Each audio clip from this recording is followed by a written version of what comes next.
I recently sat down with Linda Johnson Rice. We talked about her family, her toughest career move, and a deeply personal challenge she's navigating with style and grace.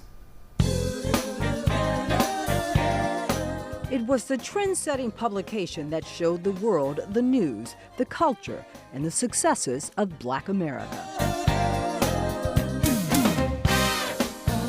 Ebony was the magazine everyone wanted to be in, wanted to have on their coffee table, and wanted to talk about. We would be out to dinner and someone would stop my father and say, "Oh my goodness, I read Ebony. I'm so proud of what you're doing." Ebony has been part of Linda Johnson Rice's life ever since she can remember.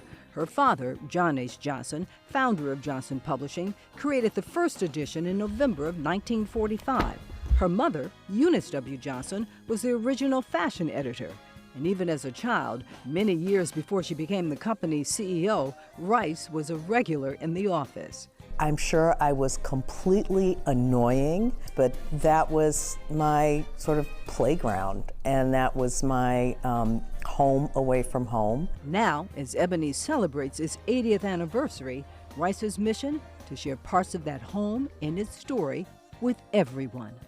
This is what you saw when you came in the door. That's right. The receptionist sat here, and you came up, and because I remember. Rice called on dear friend, Chicago artist Theaster Gates, to preserve her family's legacy and a permanent collection at the Stony Island Arts Bank.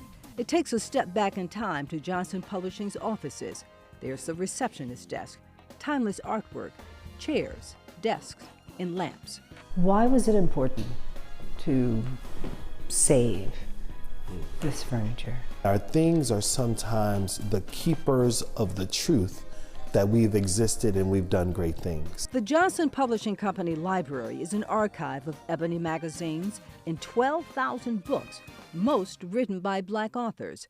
It was here that Rice opened up about her life, her family, and what it was like to meet some pretty amazing people. If you were a Black person of note and you came to Chicago, you absolutely came by Johnson Publishing Company. The first group of people that I met that I was like stunned was the Jackson 5. You know, I'm a kid, I'm Michael Jackson's age. I'm like, oh my God, this is Michael Jackson, this is the Jackson 5. Reverend Jesse Jackson was a regular. So was comedian and activist Dick Gregory. Aretha Franklin came by. Rice's first job, at age 7, to accompany her mom to couture shows in Europe to prepare for the iconic Ebony Fashion Fair show. And let me tell you, working for Eunice Johnson was probably harder than working for John Johnson.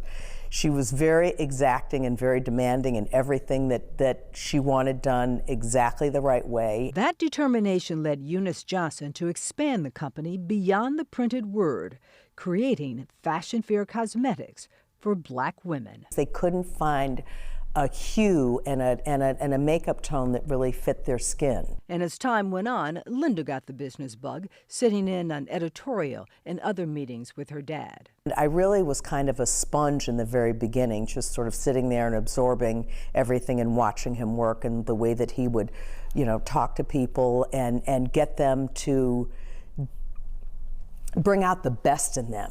Rice became chairman and CEO in 2002 and led the company until tough times led to his last paper issue in 2019, as publishing was changing. You saw a rise, obviously, on the digital side of the business, and that affected and has still affected magazines to this day. It became very, very difficult financially to produce a magazine. It was very hard to make that decision to, you know, to sell Ebony.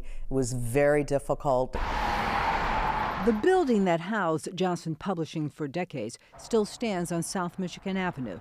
Now it's an apartment building, but it's kept parts of the company alive. Art and photos from back in the day, as well as that iconic Ebony logo. It's a symbol of strength overcoming obstacles, and so is Linda Johnson Rice.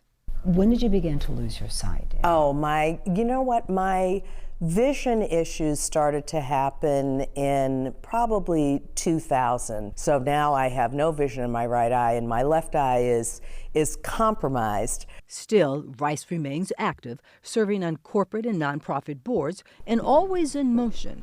I'm not going to just sit in a corner and feel sorry for myself. So this is one of your tables, Linda. Just, go forward, keep going. You got to just keep moving. When I see that incredible fortitude, when I see her self-reliance, it reminds me of her mom and dad. And it's like, oh yeah, she's from the right stuff. We are doing the work. So Rice carries on her parents' mission of celebrating the contributions of Black Americans and telling their stories with the help of the John H. Johnson exhibit. I wanted to ensure that John Johnson, Eunice Johnson, and Linda Johnson were never forgotten, and that we have the ability to fold Johnson Publishing back onto the South Side, where so many amazing stories happen, and now it has a permanent home forever. I will never let the world forget John and Eunice Johnson and what they created and how they showcase Black people with a sense of pride and a sense of purpose and a sense of power, always, always. As for the future, Rice says she's exploring new opportunities in the film and television industries. Dorothy Tucker, CBS News, Chicago. What an institution. Dorothy, thank you. The Stony Island Arts Bank hosts many fascinating exhibitions, and there are exciting plans for the future. To learn more, go to rebuildfoundation.org.